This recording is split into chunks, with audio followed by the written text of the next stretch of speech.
ಆತ್ಮೀಯ ಸ್ಪರ್ಧಾ ಮಿತ್ರರೇ, ನಿಮಗೆಲ್ಲ ಸ್ಮಾರ್ಟ್ ಸ್ಟಡಿ ಯೂಟ್ಯೂಬ್ ಚಾನಲ್ಗೆ ಸ್ವಾಗತ.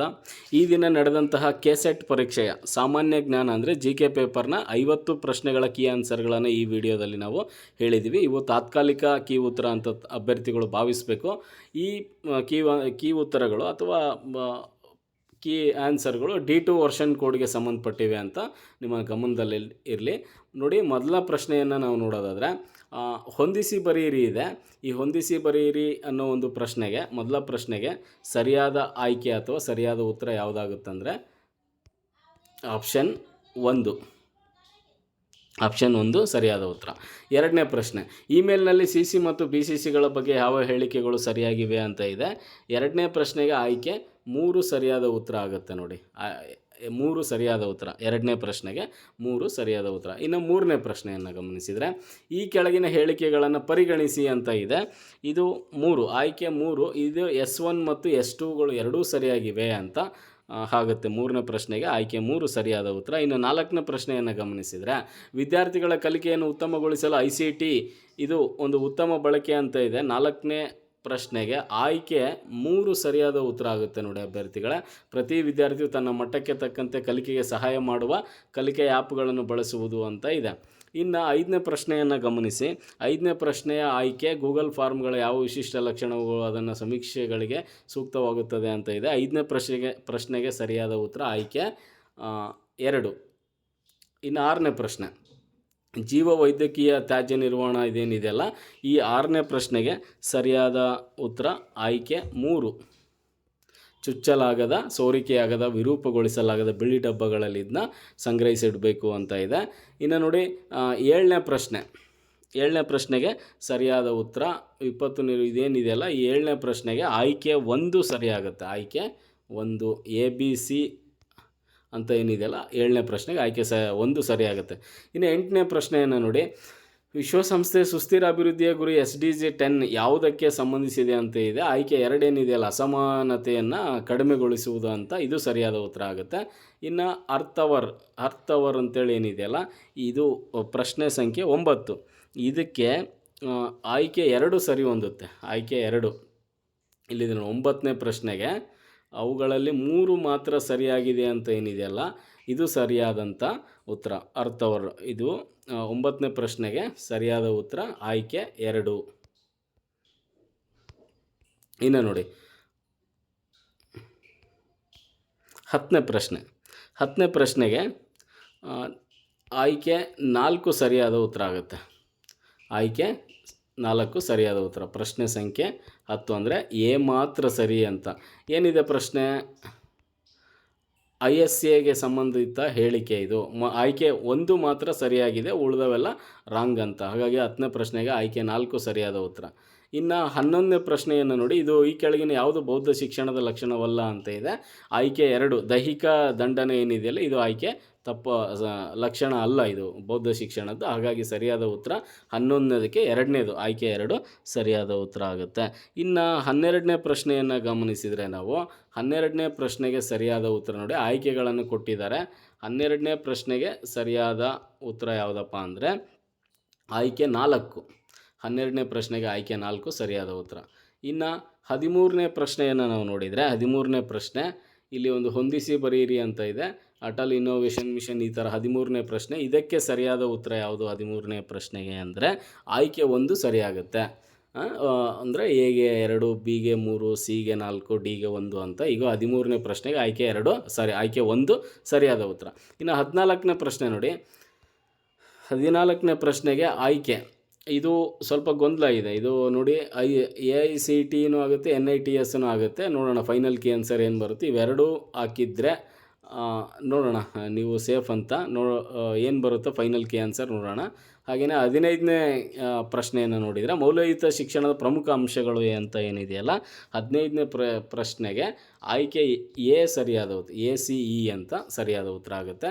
ಇನ್ನು 16ನೇ ಪ್ರಶ್ನೆ, ಇದು ಕೂಡ ಹೊಂದಿಸಿ ಬರೆಯಿರಿ ಇದೆ ನೋಡಿ.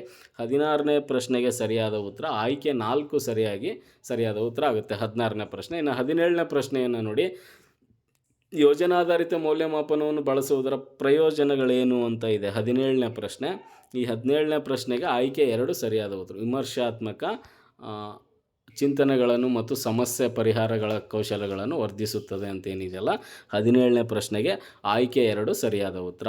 ಇನ್ನು 18ನೇ ಪ್ರಶ್ನೆಯನ್ನು ನೋಡಿ. 18ನೇ ಪ್ರಶ್ನೆ ಆಯ್ಕೆ 2 ಇದು ಮನೆಯಲ್ಲಿ ತರಗತಿಯಲ್ಲಿ ನಿಯೋಜನೆಗಳನ್ನು ಪೂರ್ಣಗೊಳಿಸುವುದು ಮತ್ತು ಮನೆಯಲ್ಲಿ ವಿಡಿಯೋಗಳನ್ನು ನೋಡುವುದು ಅಂತ ಏನಿದೆಯಲ್ಲ ಆಯ್ಕೆ 2 ಸರಿಯಾದ ಉತ್ತರ 18ನೇ ಪ್ರಶ್ನೆಗೆ. ಓಕೆ, ಇನ್ನು 19ನೇ ಪ್ರಶ್ನೆ ಇದು ನೋಡಿ CBT ಮೇಲೆ ಅಂದರೆ ಕಂಪ್ಯೂಟ್ರು ಬೇಸ್ಡ್ ಟೆಸ್ಟ್ ಅಂತೇಳಿ 19ನೇ ಪ್ರಶ್ನೆ ಇದು ಆಯ್ಕೆ 3 ಸರಿಯಾದ ಉತ್ತರ ಆಗುತ್ತೆ ನೋಡಿ. ಆಯ್ಕೆ 3 ಇನ್ನೊಂದು ಅಂದರೆ ಆಯ್ಕೆ 2 ಕೂಡ ಹೊಂದಿಕೆ ಆಗುತ್ತೆ. ಇದು ಇವೆರಡರಾಗ ಯಾವುದು ಫೈನಲ್ ಆಗುತ್ತೋ ನೋಡೋಣ. ಇನ್ನು 20ನೇ ಪ್ರಶ್ನೆ ಹೊಂದಿಸಿ ಬರೆಯಿರಿ ಇದೆ 20ನೇ ಪ್ರಶ್ನೆ ಇದು ಆಯ್ಕೆ 3 ಸರಿಯಾದ ಉತ್ತರ ಆಗುತ್ತೆ. ಇದಕ್ಕೆ 20ನೇ ಪ್ರಶ್ನೆಗೆ ಆಯ್ಕೆ 3 ಸರಿಯಾದ ಉತ್ತರ ಆಗುತ್ತೆ. ಇನ್ನು 21ನೇ ಪ್ರಶ್ನೆಯನ್ನು ಗಮನಿಸಿ. ಸಕಾರಾತ್ಮಕವಾದಿ ದೃಷ್ಟಿಕೋನದ ಪ್ರಮುಖ ಲಕ್ಷಣ ಯಾವುದು ಅಂತ ಕೇಳಿದ್ದಾರೆ. 21ನೇ ಪ್ರಶ್ನೆಗೆ ಆಯ್ಕೆ 3 ಸರಿಯಾದ ಉತ್ತರ 1.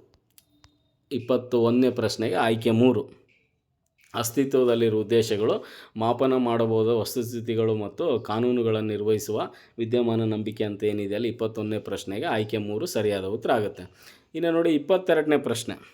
22ನೇ ಪ್ರಶ್ನೆಗೆ ಆಯ್ಕೆ 4 ಸರಿಯಾದ ಉತ್ತರ. ಸರಿ, 22ನೇ ಪ್ರಶ್ನೆಗೆ ಆಯ್ಕೆ 3 ಸರಿಯಾದ ಉತ್ತರ ಆಗುತ್ತೆ. ಆಯ್ಕೆ 3 ಸರಿಯಾದ ಉತ್ತರ. ಇನ್ನು 23ನೇ ಪ್ರಶ್ನೆ. 23ನೇ ಮಾದರಿಯನ್ನು ಆಯ್ಕೆ ಮಾಡುವಲ್ಲಿ ಸರಿಯಾದ ಅನುಕ್ರಮವನ್ನು ಈ ಕೆಳಗಿನವುಗಳಲ್ಲಿ ಯಾವುದು ಪ್ರತಿನಿಧಿಸುತ್ತದೆ ಅಂತ ಇದೆ. 23ನೇ ಪ್ರಶ್ನೆಗೆ ಆಯ್ಕೆ 1 ಸರಿಯಾದ ಉತ್ತರ 23.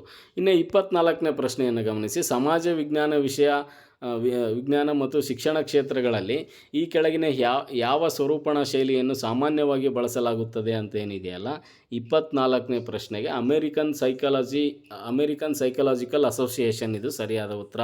ಇನ್ನು 25ನೇ ಪ್ರಶ್ನೆ ಒಂದು ಕಂಪನಿಯ ಮಾರಾಟಗಾರನ ಈ ಥರ ಏನಿದೆಯಲ್ಲ ಇದು ತುಂಬ ದೊಡ್ಡ ಪ್ರಶ್ನೆ ಇದೆ. ಆಯ್ಕೆ ಸರಿಯಾದ ಉತ್ತರವನ್ನು ಹೇಳಿಬಿಡ್ತೀವಿ. ಇದಕ್ಕೆ ಆಯ್ಕೆ 1 ಏನಿದೆಯಲ್ಲ ಸಂದರ್ಶನ ಇಂಟರ್ವ್ಯೂ ಮೆಥಡ್ ಅಂತೇಳಿ ಇದು ಸರಿಯಾದ ಉತ್ತರ ಆಗುತ್ತೆ. ಇನ್ನು ನೋಡಿ ಇದು ಏನು ಪ್ಯಾಸೇಜ್ ಇದೆ ಆ ಪ್ಯಾಸೇಜ್ಗೆ ತಕ್ಕಂಥ ಪ್ರಶ್ನೆಗಳನ್ನು ಕೆಳಗಡೆ ಕೇಳಿದ್ದಾರೆ. 26ನೇ ಪ್ರಶ್ನೆಗೆ ಸರಿಯಾದ ಉತ್ತರ ಆಯ್ಕೆ 1. ಮೊದಲಾಗಿ ಹಳೆಯ ಪುಸ್ತಕಗಳನ್ನು ಆಧರಿಸಿ ಹೊಸ ಜ್ಞಾನವನ್ನು ಪಡೆಯಲಾಗುತ್ತದೆ. ಇನ್ನು 27ನೇ ಪ್ರಶ್ನೆ ಇದೆ ನೋಡಿ. 27ನೇ ಪ್ರಶ್ನೆ ಆಯ್ಕೆ 2 ಅದು ಪ್ರಗತಿಪರ ನಾಗರಿಕತೆಯನ್ನು ಹೊಂದಿದೆ ಎಂದು ಹೇಳುತ್ತೆ. ಒಂದು ದೇಶವು ಪ್ರಕಾಶಿಸಿದ ಉತ್ತಮ ಗುಣಮಟ್ಟದ ಪುಸ್ತಕಗಳು ಏನನ್ನು ಸೂಚಿಸುತ್ತದೆ ಅಂದರೆ ಅದು ಪ್ರಗತಿಪರ ನಾಗರಿಕತೆಯನ್ನು ಹೊಂದಿದೆ ಅಂದರೆ 27ನೇ ಪ್ರಶ್ನೆಗೆ ಆಯ್ಕೆ 2 ಸರಿಯಾದ ಉತ್ತರ. ಇನ್ನು 28ನೇ ಪ್ರಶ್ನೆಯನ್ನು ಗಮನಿಸೋಣ ಆತ್ಮೀಯ ಸ್ಪರ್ಧಾ ಮಿತ್ರರೇ. ಉದ್ಧೃತ ಭಾಗದ ಪ್ರಕಾರ ಪುಸ್ತಕಗಳನ್ನು ಯಾವ ಕಾರಣಕ್ಕಾಗಿ ಎಂದಿಗೂ ನಿರಾಶೆಗೊಳಿಸದ ಸ್ನೇಹಿತರು ಎಂದು ಕರೆಯಲಾಗಿದೆ ಅಂತ ಏನು ಕೇಳಿದಾರಲ್ಲ 28ನೇ ಪ್ರಶ್ನೆಗೆ ಇದಕ್ಕೆ ಆಯ್ಕೆ 1 ಸರಿಯಾದ ಉತ್ತರ. ಆಯ್ಕೆ 1 ಸರಿಯಾದ ಉತ್ತರ 28ನೇ ಪ್ರಶ್ನೆಗೆ. ಇನ್ನು 29ನೇ ಪ್ರಶ್ನೆಯನ್ನು ಗಮನಿಸೋಣ. ಈ ಕೆಳಗಿನವುಗಳಲ್ಲಿ ಯಾವುದನ್ನು ಅದೃಷ್ಟದ ಲಕ್ಷಣವೆಂದು ವರ್ಣಿಸಲಾಗಿದೆ. 29ನೇ ಪ್ರಶ್ನೆ ಆಯ್ಕೆ 4 ಸರಿಯಾದ ಉತ್ತರ. ಇದಕ್ಕೆ ಪುಸ್ತಕಗಳ ಬಗ್ಗೆ ವಿಶೇಷ ಮನೋಭಾವ ಹೊಂದಿರುವುದು ಅಂತ. 30ನೇ ಪ್ರಶ್ನೆ ನೋಡಿ. ಲೇಖಕರ ದೃಷ್ಟಿಯಲ್ಲಿ ಕೆಳಗಿನ ಯಾವುದೋ ಪುಸ್ತಕ ಓದುವುದರಿಂದ ಪಡೆಯುವ ಜ್ಞಾನ ಮತ್ತು ಆನಂದದ ವಿವರಣೆಯಾಗಿದೆ ಅಂತ ಏನಿದೆಯಲ್ಲ 30ನೇ ಪ್ರಶ್ನೆ ಇದಕ್ಕೆ ಆಪ್ಷನ್ ಸಿ ಏನಿದೆ ನೋಡಿ ಇಲ್ಲಿ ಆಯ್ಕೆ 4 ಇದು ಸರಿಯಾದ ಉತ್ತರ ಆಗುತ್ತೆ ಅಂತ. ಓಕೆ, ಇನ್ನು 31ನೇ ಪ್ರಶ್ನೆಯನ್ನು ನೋಡೋದಾದರೆ ಈ ಕೆಳಗಿನ ಯಾವ ಪದವು ಇಬ್ಬರು ವ್ಯಕ್ತಿಗಳ ನಡುವೆ ಸಂದೇಶ ಕಳಿಸುವ ಮತ್ತು ಸ್ವೀಕರಿಸುವ ಸಂವಹನವನ್ನು ಇದು ಮಾಡುತ್ತಂದರೆ ಡಯಾಡಿಕ್ ಅಂತ ಏನಿದೆಯಲ್ಲ ಆಪ್ಷನ್ 4 ಇದೆ ನೋಡಿ 31ನೇ ಪ್ರಶ್ನೆಗೆ ಆಯ್ಕೆ 4 ಸರಿಯಾದ ಉತ್ತರ. ಇನ್ನು 32ನೇ ಪ್ರಶ್ನೆ ನೋಡಿ. ಈ ಕೆಳಗಿನ ಯಾವ ಸಂವಹನದ ಸಾಮಾನ್ಯ ವರ್ಗೀಕರಣವಾಗಿದೆ ಅಂತ 32ನೇ ಪ್ರಶ್ನೆ ಏನಿದೆಯಲ್ಲ ಇದು ಆಯ್ಕೆ 3 ಸರಿಯಾದ ಉತ್ತರ. 32ನೇ ಪ್ರಶ್ನೆಗೆ ಆಯ್ಕೆ 3 ಸರಿಯಾದ ಉತ್ತರ ಆಗುತ್ತೆ. ಇನ್ನು 33ನೇ ಪ್ರಶ್ನೆ ನೋಡಿ. 33ನೇ ಪ್ರಶ್ನೆಗೆ ಸರಿಯಾದ ಉತ್ತರ ಆಯ್ಕೆ 3 ಇದು ಕೂಡ ಆಯ್ಕೆ 3 ಸರಿಯಾದ ಉತ್ತರ ಆಗುತ್ತೆ. ಇನ್ನು ನೋಡಿ 34ನೇ ಪ್ರಶ್ನೆ. ಒಂದು ತರಗತಿಯಲ್ಲಿ ಪರಿಣಾಮಕಾರಿ ಸಂವಹನಕ್ಕೆ ಪ್ರಸ್ತುತವಾಗಿರುವ ತಂತ್ರಗಳು ಯಾವುವು ಅಂತ ಕೇಳಿದ್ದಾರೆ. 34ನೇ ಪ್ರಶ್ನೆ ಇದಕ್ಕೆ ಆಯ್ಕೆ 1 ಸರಿಯಾದ ಉತ್ತರ ಆಗುತ್ತೆ. ಆಯ್ಕೆ 1 34ನೇ ಪ್ರಶ್ನೆಗೆ ಆಯ್ಕೆ ABC ಮಾತ್ರ ಸರಿ ಇದು ಸರಿಯಾದ ಪ್ರಶ್ನೆ ಆಗುತ್ತೆ. ಇಲ್ಲಿ ನೋಡಿ ಉತ್ತರ ಆಗುತ್ತೆ. ಇನ್ನು 35ನೇ ಪ್ರಶ್ನೆಯನ್ನು ನೋಡಿ. 35ನೇ ಪ್ರಶ್ನೆ ಇದು ಹೊಂದಿಸಿ ಬರೆಯಿರಿ ಇದೆ. 35ನೇ ಪ್ರಶ್ನೆಗೆ ಸರಿಯಾದ ಉತ್ತರ ಯಾವುದು ಅಂದರೆ ಆಪ್ಷನ್ 3 35ನೇ ಪ್ರಶ್ನೆಗೆ ಆಪ್ಷನ್ 3 ಸರಿಯಾದ ಉತ್ತರ ಆಗುತ್ತೆ. ಇನ್ನು 36ನೇ ಪ್ರಶ್ನೆ ನೋಡಿ, ಈ ಕೆಳಗಿನ ಸರಣಿಯ ಮುಂದೆ ಏನು ಬರುತ್ತೆ ಅಂತ ಕೇಳಿದ್ದಾರೆ. 36ನೇ ಪ್ರಶ್ನೆಗೆ ಸರಿಯಾದ ಉತ್ತರ NPQR ಅಂತೇನಿದೆಯಲ್ಲ, ಆಯ್ಕೆ 1 ಸರಿಯಾದ ಉತ್ತರ ಆಗುತ್ತೆ. ಇನ್ನು 37ನೇ ಪ್ರಶ್ನೆ ಸಿ, ಆಯ್ಕೆ 3 2051 ಅಂತೇನಿದೆಯಲ್ಲ, ಆ ಟಿಯನ್ನು ಹೀಗೆ ಬರಿಬೋದು ಅಂತ, ಅಂದರೆ ಆಯ್ಕೆ 3 ಸರಿಯಾದ ಉತ್ತರ 37ನೇ ಪ್ರಶ್ನೆಗೆ ಅಂತ. ಇನ್ನು 38ನೇ ಪ್ರಶ್ನೆ ಗಮನಿಸಿದರೆ, ಒಂದು ಕಾರು 6 ಗಂಟೆಗಳಲ್ಲಿ 50 ಕಿಲೋಮೀಟ್ರ್ ಈ ರೀತಿಯಾಗಿ ಪ್ರಶ್ನೆ ಇದೆ. 38ನೇ ಪ್ರಶ್ನೆಗೆ ಆಯ್ಕೆ 4 ಸರಿಯಾದ ಉತ್ತರ ಆಗುತ್ತೆ. ಆಯ್ಕೆ 4 75 km/h ಅಂತೇಳಿ. ಇನ್ನು 39ನೇ ಪ್ರಶ್ನೆಯನ್ನು ಗಮನಿಸಿ, 4 ವರ್ಷಗಳಲ್ಲಿ ಒಂದು ಮೊತ್ತವು ಚಕ್ರ ಬಡ್ಡಿ ದರದಲ್ಲಿ ತಾನಾಗಿಯೇ ದ್ವಿಗುಣಗೊಂಡರೆ ಈ ಕೆಳಗಿನವುಗಳಲ್ಲಿ ಯಾವುದು ಸರಿಯಾಗಿದೆ ಅಂತ ಕೇಳಿದ್ದಾರೆ. 39ನೇ ಪ್ರಶ್ನೆಗೆ ಆಯ್ಕೆ 1 ಸರಿಯಾಗಿದೆ. ಆಯ್ಕೆ 1 39ನೇ ಪ್ರಶ್ನೆಗೆ ಆಯ್ಕೆ 1 ಸರಿಯಾದ ಉತ್ತರ. ಇನ್ನು 40ನೇ ಪ್ರಶ್ನೆಯನ್ನು ಗಮನಿಸಿದರೆ, ಒಂದು ಗ್ರಂಥಾಲಯವು ಭಾನುವಾರಗಳಂದು ಸರಾಸರಿ 400 ಸಂದರ್ಶಕರನ್ನು ಮತ್ತು ಬೇರೆ ದಿನಗಳಂದು 100 ಸಂದರ್ಶಕರನ್ನು ಹೊಂದಿದೆ. ಶನಿವಾರದಿಂದ ಪ್ರಾರಂಭವಾಗುವ 30 ದಿನಗಳಿರುವ ಒಂದು ತಿಂಗಳಿನಲ್ಲಿ ದಿನವೊಂದರ ಸರಾಸರಿ ಸಂದರ್ಶಕರ ಸಂಖ್ಯೆ ಎಷ್ಟು ಅಂತ ಇದೆ. 40ನೇ ಪ್ರಶ್ನೆಗೆ 150 ಸಂದರ್ಶಕರನ್ನು ಸರಾಸರಿ ಸಂಖ್ಯೆಯಾಗಿ ನಾವು ನೋಡ್ಬೋದು. ಆಯ್ಕೆ 40ಕ್ಕೆ ಆಯ್ಕೆ 2 ಸರಿಯಾದ ಉತ್ತರ. ಇನ್ನು 41, ಒಂದು ನಿರ್ದಿಷ್ಟ ಸಾಂಕೇತಿಕ ಭಾಷೆಯಲ್ಲಿ ಥ್ರೆಟ್ಟನ್ನು ಈ ಥರ ಬರೀಬೋದು ಮತ್ತು ಪಾರ್ಲೆಯನ್ನು ಈ ರೀತಿಯಾಗಿ ಬರಿಬೋದು ಅಂತ ಕೇಳಿದ್ದಾರೆ. 41ನೇ ಪ್ರಶ್ನೆಗೆ 3, ಆಯ್ಕೆ 3 ಸರಿಯಾದ ಉತ್ತರ. AEPYLR ಅಂತ ಏನಿದೆಯಲ್ಲ, ಇದು ಸರಿಯಾದ ಹೊಂದಿಕೆ ಆಗುವಂಥ ಆನ್ಸರ್ ಆಗಿರುತ್ತೆ. ಇನ್ನು 42ನೇ ಪ್ರಶ್ನೆ, ಅಂದರೆ ಇಲ್ಲೇನು ಕೇಳಿದ್ದಾರೆ, ತ್ರಿಭುಜವು ವೈದ್ಯರನ್ನು ವೃತ್ತವು ಆಟಗಾರರು, ಇದರಲ್ಲಿ ಹಾಗಾದರೆ ಯಾವ ಸಂಖ್ಯೆ ಆಟಗಾರರು ಅಲ್ಲದ ವೈದ್ಯರು ಅಲ್ಲದ ಕಲಾವಿದರನ್ನು ತಿಳಿಸುತ್ತದೆ ಅಂತ ಇದೆ. 42ನೇ ಪ್ರಶ್ನೆಗೆ ಆಯ್ಕೆ 1 ಸರಿಯಾದ ಉತ್ತರ, ಅಂದರೆ ಒಂದೇ. ಇನ್ನು 43ನೇ ಪ್ರಶ್ನೆ ನೋಡಿ, ಕೆಳಗಿನ ಪ್ರಶ್ನೆಯು ಉತ್ತರಿಸಲು ಕೆಳಗೆ ನೀಡಿರುವ ಮಾಹಿತಿಯನ್ನು ಪರಿಗಣಿಸಿ ಅಂತ ಇದೆ. 43ನೇ ಪ್ರಶ್ನೆಗೆ ಆಯ್ಕೆ 1 ಸರಿಯಾದ ಉತ್ತರ ಆಗುತ್ತೆ. ಡಿಯು ಅತ್ಯಂತ ಹೆಚ್ಚು ಅಂಕ ಗಳಿಸುತ್ತಾನೆ ಅಂತೇನಿದೆಯಲ್ಲ, 43ನೇ ಪ್ರಶ್ನೆಗೆ ಆಯ್ಕೆ 1 ಸರಿಯಾದ ಉತ್ತರ. ಇನ್ನು 44ನೇ ಪ್ರಶ್ನೆಯನ್ನು ನೋಡಿ, 44ನೇ ಪ್ರಶ್ನೆ ಆಯ್ಕೆ 1.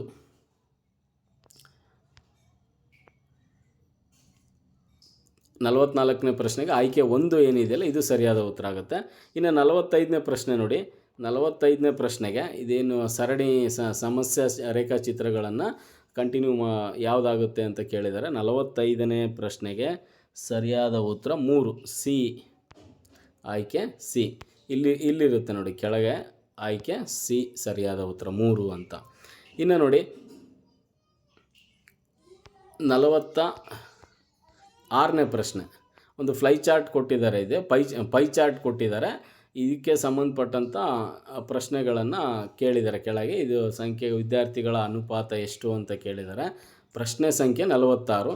46ನೇ ಪ್ರಶ್ನೆ ಸಂಖ್ಯೆಗೆ ಆಯ್ಕೆ 3 ಸರಿಯಾದ ಉತ್ತರ ಆಗುತ್ತೆ. 45 ಅನುಪಾತ 7 ಅನುಪಾತ 87 ಸರಿಯಾದ ಉತ್ತರ ಆಗುತ್ತೆ. ಇನ್ನು ನೋಡಿ 47ನೇ ಪ್ರಶ್ನೆ, 47ನೇ ಪ್ರಶ್ನೆಗೆ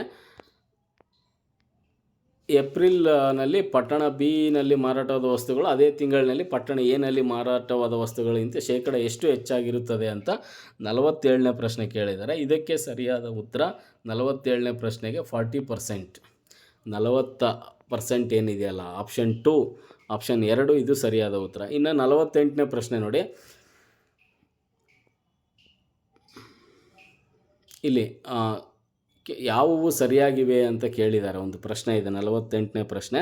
ಅಂದರೆ 6 ವಿದ್ಯಾರ್ಥಿಗಳು ಅವರು ಪರೀಕ್ಷೆಯಲ್ಲಿ ಗಳಿಸಿದ ಅಂಕಗಳ ಆಧಾರದ ಮೇಲೆ 1, 2, 3, 4, 5, 6ರಂತೆ ಏರಿಕೆ ಕ್ರಮದಲ್ಲಿ ರ್ಯಾಂಕ್ ಪಡೆದಿದ್ದಾರೆ. ಪ್ರತಿ ವಿದ್ಯಾರ್ಥಿ ಅಂಕಗಳಿಗೆ 2 ಕೃಪಾಂಕಗಳನ್ನು ಸೇರಿಸಿದರೆ ಈ ಕೆಳಗಿನಲ್ಲಿ ಯಾವುವು ಸರಿಯಾಗಿದೆ ಅಂತ ಕೇಳಿದ್ದಾರೆ 48ನೇ ಪ್ರಶ್ನೆಗೆ. ಇದಕ್ಕೆ ಆಯ್ಕೆ 2 ಸರಿಯಾದ ಉತ್ತರ. ಪ್ರತಿ ವಿದ್ಯಾರ್ಥಿಯ ರ್ಯಾಂಕ್ ಹಾಗೇ ಇರುತ್ತದೆ ಅಂತ.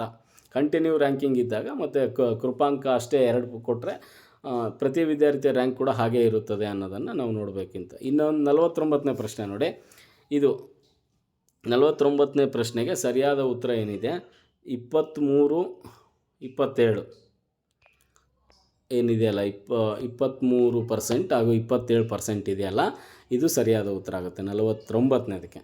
ಇನ್ನು ನೋಡಿ ಕೊನೆಯ ಪ್ರಶ್ನೆ, ಒಂದು ಗ್ರಾಫ್ ಕೊಟ್ಟಿದ್ದಾರೆ. ಇದರಲ್ಲಿ ಪರೀಕ್ಷೆಗೆ ಹಾಜರಾದ ವಿದ್ಯಾರ್ಥಿಗಳಲ್ಲಿ ಪರೀಕ್ಷೆಯಲ್ಲಿ ಉತ್ತೀರ್ಣರಾಗಿರೋ ವಿದ್ಯಾರ್ಥಿಗಳ ಶೇಕಡ ಸರಾಸರಿ ಎಷ್ಟು ಅಂತ ಕೇಳಿದ್ದಾರೆ. ಇದಕ್ಕೆ ಆಪ್ಷನ್ 4 ಏನಿದೆಯಲ್ಲ 60% ಇದು ಸರಿಯಾದ ಉತ್ತರ ಆಗುತ್ತೆ. ಓಕೆ, ಇಲ್ಲಿವರೆಗೂ ನಾವು ಕೆಸೆಟ್ ಈ ದಿನ ನಡೆದಂತಹ ಕೆಸೆಟ್ ಪರೀಕ್ಷೆಯ ಪ್ರಥಮ GK ಪೇಪರ್ನ 50 ಪ್ರಶ್ನೆಗಳ ಕೀ ಆನ್ಸರ್ಗಳನ್ನು ಈ ವಿಡಿಯೋದಲ್ಲಿ ನಾವು ಹಾಕಿದ್ದೀವಿ. ಇವು ಆತ್ಮೀಯ ಸ್ಪರ್ಧಾ ಮಿತ್ರರೇ, ಇವೇ ಕೀ ಆನ್ಸರ್ಗಳು ಫೈನಲ್ ಅಂತಲ್ಲ. ನೋಡೋಣ ಪರೀಕ್ಷಾ ಪ್ರಾಧಿಕಾರದವರು ಯಾವ ಅಂತಿಮ ಕೀ ಆನ್ಸರ್ಗಳನ್ನು ಬಿಡ್ತಾರೋ ಅಂತ. ಈಗ ಆಲ್ಮೋಸ್ಟ್ ನಾವು ಹೇಳಿರೋವೆಲ್ಲ ಸರಿಯಾಗಿದ್ದಾವೆ ಅಂತ ಭಾವಿಸ್ತಾ ಇದ್ದೀವಿ. Okay, thank you. ನಮ್ಮ ಚಾನಲನ್ನು ಇನ್ನೂ ಯಾರು ಸಬ್ಸ್ಕ್ರೈಬ್ ಮಾಡ್ಕೊಂಡಿಲ್ವೋ ದಯವಿಟ್ಟು ಸಬ್ಸ್ಕ್ರೈಬ್ ಮಾಡ್ಕೊಳ್ಳಿ. ಧನ್ಯವಾದಗಳು.